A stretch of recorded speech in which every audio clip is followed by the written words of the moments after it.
Many construed his statements as a depiction of his lack of willingness to go down the traditional route of Hollywood actors who lie about their steroid use and use a bunch of anabolic assistants to get in shape for a movie.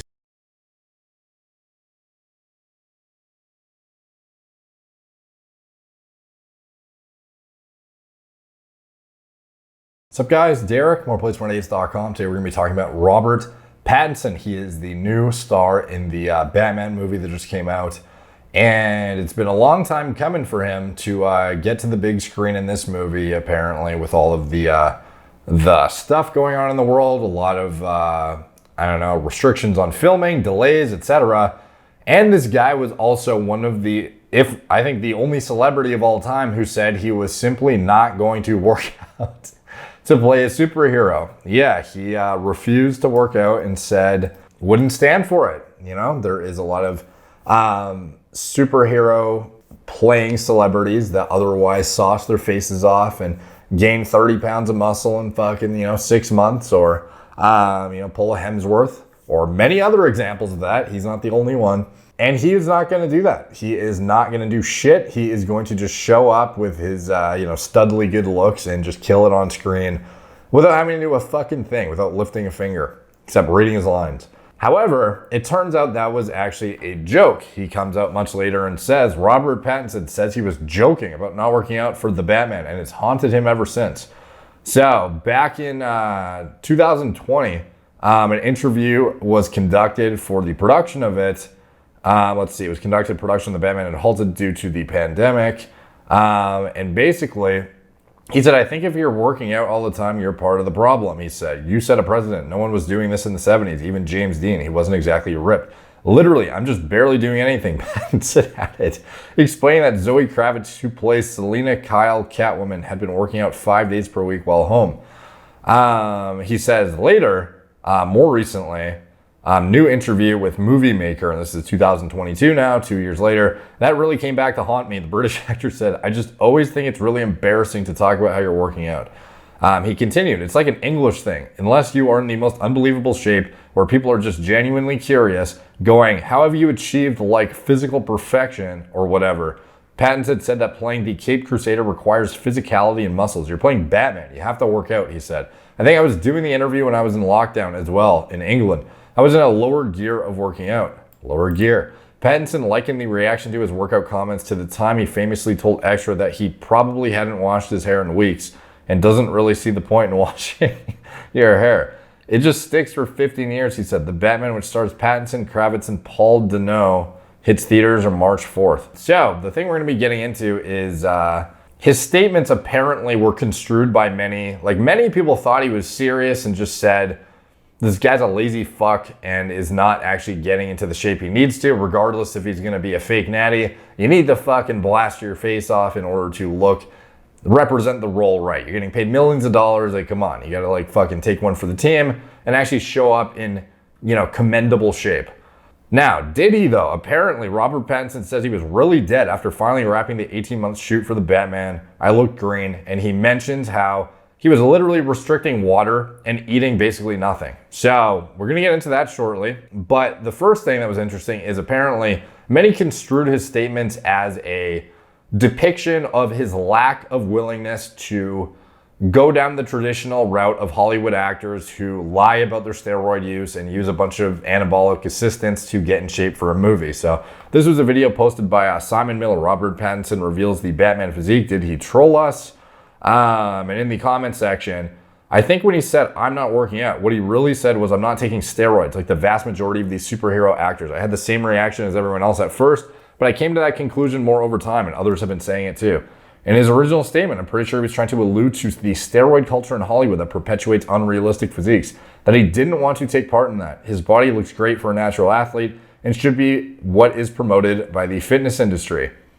So yeah, he did indeed work out, and it's kind of interesting because it sort of does seem that way a little bit in hindsight, where he says down here that you are what the fuck did he say? It's like an English thing, unless you were in the most unbelievable shape where people are just genuinely curious going, how have you achieved physical perfection? You can sort of see where he might be alluding to the steroid use thing, because a lot of guys get in immaculate shape when they don't look like much beforehand, and, you know, they lie about it and just keep it under wraps and just, you know, do what they had to do to get, you know, in the most superhero-esque shape possible. But, you know, it always begs the question and makes people kind of suspicious about what actually goes on behind the scenes. I think more people are becoming more aware of how prominent this shit actually is in Hollywood, you know, to prepare for these roles and get unrealistic, you know, transformations accomplished in ridiculously condensed time frames. So I can sort of see where they're gathering that. And this is the physique he ended up showing on camera. So Robert Pattinson shirtless in the Batman trailer. And here he is in high res, I guess. And I haven't seen the movie yet, but, you know, I'm sure there is, like, presumably if this is used in the trailer, like, this is the pinnacle of how it's going to get. And this is basically what he looked like. A lot of people are going to be like, damn, like, he should have fucking sauced it up. Because, yeah, like, this is not really very indicative of what you see in the comments. But again, in hindsight, compared to his predecessors, like, how many people really did do the Batman comics justice at the end of the day? Like, you know, I think as long as you look more like Bruce Wayne at this point and you're athletic and in shape and have some muscle on your frame, that's more important at this point, given the historical, you know, longitudinal progression of Batman. Like, you had Kilmer, Clooney, Affleck, like, none of these guys are fucking, you know, that impressive physically, to be honest, even when they prep for the role. So I don't think he really had to really do a whole lot, you know, like, he definitely got away with it. I think this is reasonable enough for, you know, representing Bruce Wayne well. He definitely looks like a Bruce Wayne character, I would say. He's definitely not yoked. He's definitely not huge. By layman person standard, though, they would say, yeah, this is good. And I would agree that this is pretty reasonable. For the layman, you know, not for the person who was actually interpreting this based on the comic book standards. But again, you know, the guys who had the comic book standards and actually lived up to them, like Hemsworth, were those the more successful, you know, A-list actors who, you know, really stamped their ticket as far as being one of the best, you know, superheroes in history? I don't know, man. He definitely looked the part for sure, though. Whereas Pattinson is, you know, some people would be like, what are you, like fucking 13, 14% body fat or something? And apparently this is water depleted. The guy was literally meticulously counting his sips of water before the scene. So in this interview, he talks about the, you know, strict meticulous diet and how he's like sick of fish. He never wants to see it again. You literally just film and train. That's the only thing that we did. Yeah, and just eating it. I never want to see a piece of white fish with just lemon on it, boiled fish. No, it's true. It's true. Did you at least enjoy the training, Rob? I'd started to, yeah. Training's a lot more. It's a lot more fun when you kind of get good at it. So he basically implies that he's eating like bland nothingness, you know, just plain fish with a lemon and like nothing. So the guy was restricting to show up for these scenes where he is like shredded, you know?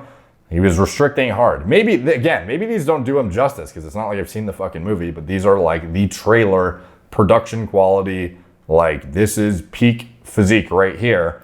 And it's good by all means. Like, maybe this is just poor lighting and somebody's like screen capturing like a shitty version of the trailer. But the fact that this guy was meticulously counting sips of water. Robert Pattinson's fitness regimen included counting sips of water to achieve his character's heroic physique. So he mentions, as the days of shirtless acting drew near, Pattinson was meticulously counting sips of water to prepare for stripped down scenes. But let's see. He undertook months of physical preparation for the acclaimed role. I had about 3 months before the movie started, and then you're working out before and after work all the time. He told people on the Batman premiere red carpet Tuesday night, you just cut down and cut down and cut down before the couple scenes with your shirt off, and you're counting sips of water. Going shirtless in the movie, he said it was motivation to look his best. Shame is my biggest motivator, 100%, he joked. But Pattinson's scenes aren't all shirtless. When he's not flaunting his abs, he's donning the infamous and powerful Batman suit.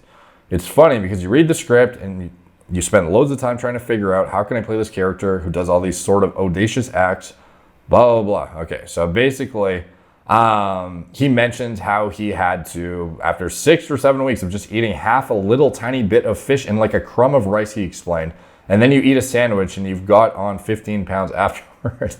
That was for a different movie, presumably. He's gone to extremes for a role before. Yeah, so basically he was eating bland shit, cutting down, excessive amounts, literally depriving himself of water to show up like this to represent the role in what he perceived to be the best way possible, and alluding to the fact that he would not succumb to the pressures of using anabolics and fall into the trap of the Hemsworths, of the other stars of the industry that have, sauced it up a bit. Now, again, I did a video a while ago called Natty Got Shredded. Checked his testosterone levels 3 months later and was horrified, ... In this video, I reference a guy who was prepping for a bodybuilding show, getting stage ready lean, single digit body fat percentage, presumably, and the time points around his contest and what happened to his biomarkers. So we can see his testosterone levels starting at 922 nanograms per deciliter, dipping all the way down to hypogonadal grandpa erectile dysfunction territory at 227. T3 levels going into the gutter, almost hypothyroid at this point. Glucose levels, creatinine, estimated GFR, creatine kinase, white blood cells, and notably his red blood cell count. The guy literally goes anemic while he's cutting. A lot of things that get fucking wrecked when you are cutting aggressively as a natural get dismantled to a point that you are no longer healthy. You are actually in a very unhealthy, compromised state at this point. It's not just your vitality is out the window, but you're actually like not having enough androgenic estrogenic signaling in your heart, your brain, your fucking dick. Like none of these things are working properly, and you are a walking disaster of health. It's just an interesting contrast for an individual who has taken a, stance potentially against what is the traditional like mainstream Hollywood route that most actors are going. But at the end of the day, if he just didn't want to lie to his audience, obviously a more commendable reason for sure. But anyways, let me know what you guys think. If you guys saw the movie, I'm pretty sure it comes out, I don't know, today. Depends when this video comes out, but let me know what you guys think. If you're gonna go see it, if you already saw it, how it was. No spoilers though, of course, I guess. What if his physique looks solid, how you would compare it to the other past Batman roles in terms of his acting abilities. Anything and everything. It's all much appreciated. It helps drive the algorithm. You can drop it down in the comments below. Please like, subscribe. Check out my blog, moreplace28.com. Follow me on Instagram at moreplace28, Facebook, Snapchat, Twitter, TikTok, couple podcasts. If you want to support the channel, you can check out anything I'm associated with in the video description below. My preventative medicine and hormone replacement therapy platform, where we connect you with high quality medical providers who understand this stuff inside out and know what kind of diagnostics you should be getting to assess your own endocrine parameters, as well as your basic metabolic health, CBC, liver health, thyroid panel, etc. We have the most cutting edge literature supporting our choices of biomarkers, the interpretation of those biomarkers, and our subsequent recommendations for protocol design, lifestyle intervention, dietary manipulation, sleep hygiene practices, etc. If you want a high quality doctor, look no further. I would check it out, as well as if you just want access to high quality labs and panels that I've audited myself and have approved. You can check those out and buy them yourself at checkout without needing to go through a doctor. You can get your own labs or create your own custom lab panel in the self-service lab section of the website. Get cost-efficient access to single biomarkers that you can then, chunk together and create your own turnkey panel, unlike other lab service companies that force you to get a $500 panel just to get a, total T with LCMS, MS, when you otherwise don't want a bunch of the other shit that comes along with that panel. You can literally add these single biomarkers to your cart and check out. Just another way we separate ourselves from the competition. So you can check that out. You will not get haphazardly thrown a protocol of TRT, HCG, and astrazole like many other companies would. We actually go through the biomarkers with you and your blood work and assess what can be done from a natural standpoint, and if pharmacology is warranted, explain the risks, the reward, the blah, blah, blah, the ROI on it, what is should be considered before you engage in something that is otherwise a lifelong commitment. So you can check that out, as well as anything else I'm associated with, all in the video description below. Gorilla Mind, nootropic formulas, Gorilla Mode pre-workout formulas, design myself from scratch, a recommended diet model for gaining muscle and sports performance whilst being mindful of micronutrient intake to support adequate hormone production, unlike what he was doing, eating just fucking fish and a lemon. Yeah, this is not the way to go about it. You can check out the diet model. It's literally has like breakdowns of turnkey done for you diets with different calorie allotments, so you already have it built out for you too. You don't need to just, you can read the ebook to learn about what all of the recommendations, the literature that goes into it, but then there are actual diets that are pre-designed for you to just pick out, turnkey, ready to go in the ebook as well. Clothing company that sponsors me, hair loss prevention products, anything else I'm associated with, it's all in the video description below. Thank you guys for watching. Talk to you soon.